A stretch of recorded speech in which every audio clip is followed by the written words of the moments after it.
So for today's video mga inday is magluto na pudta og sudan ani. So karon nagbutang na day ko diha kalahag mga inday noog nagbutang na pud ko og mantika kay nga ato ang buhaton karon is lumi. So mao ni ang akong pinakaunang luto sa lumi mga inday.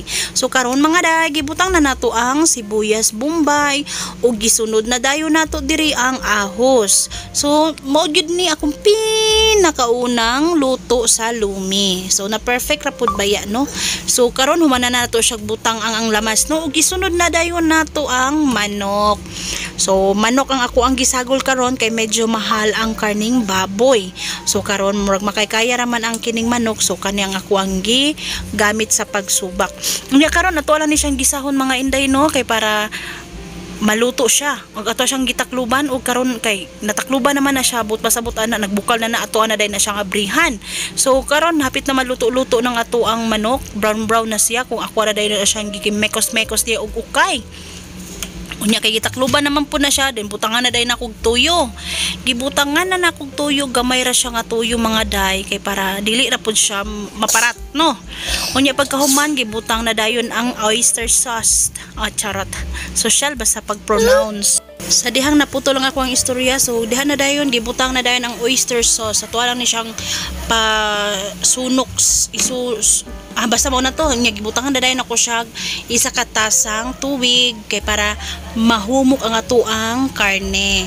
So ato lang pud na siya gimekos-mekos og ukay ug sa dihang ato na pud siya takluban ana ra gid ang kinabuhi takluban niya abrihan na pod o di ba ni bukal na siya unya giukay-ukay na pud nako na diha no og pagkahuman na ato na dayon na isunod ang atay sa manok. So depende ra gyud na sa inyo mga day kung unsa inyohang isubak sa inyohang lumi or sa inyohang luto no. So karon kay medyo ipit man ta sa budget so sa dalang sa tasat manok no. Unya pagkahuman na mga day ato na sad na siyang takluban mga day kay para na pud na siya maluto ang atay ug ato na pud na siyang giabrihan kay nibukal naman siya mga day. So ibutang na dayon nato ang nor cube. So manok na siya kay manok man ato ang giluto. Diba? Unya gimekos-mekos diha day indan pagkahuman na mga day ato na day na siyang butangan og isa ka balding tubig. Charot lang. Unya ibutang na dayon nako ang paminta nga powder. So ang akong gibutang diha nga tubig mga day is 1 liter. Unya gitakluban na pud na siya mga day. Ato na pud na siyang abrihan mga day. So wala pa siya dibukal. Unya karon kay nibukal naman ibutang na dayon na ang ato ang carrots. So ang ako ang kaha mga day no kay nagsaysayaw kada ukay sa nako sa akong giluto mga day kay magsaysayaw siya. Unya karon kay dibukal naman na siya mga day unsa pa may buhaton aw ilunod na dayon ng pansit diha mga day kay para naman pud nga maluto na siya. Ug pagkahuman na mga day ato na dayon pud na siyang butangan sa pampalapot. So ang akong gibutang ana is tunga sa kutsara nga cornstarch. Pampalaputan na siya mao na ang purpose niya diha sa ato ang giluto ug karon kay nibukal naman gyud na siya ato na po nang ukayon sige ra tag ukay ani o diva nya kay hapit naman ni maluto so may buhaton ibutang na dayon ng gulay ang gulay diha kay cabbage na siya nya ako po na siya gibutangan gamay og kining sibuyas dahonan para ra gud nga naay color diva nya tara gyud po na imikos-mikos og ukay diha na unya pagkahuman og mikos-mikos og ukay diha ato na po na siyang takluban og abrihan na pud ana na siya.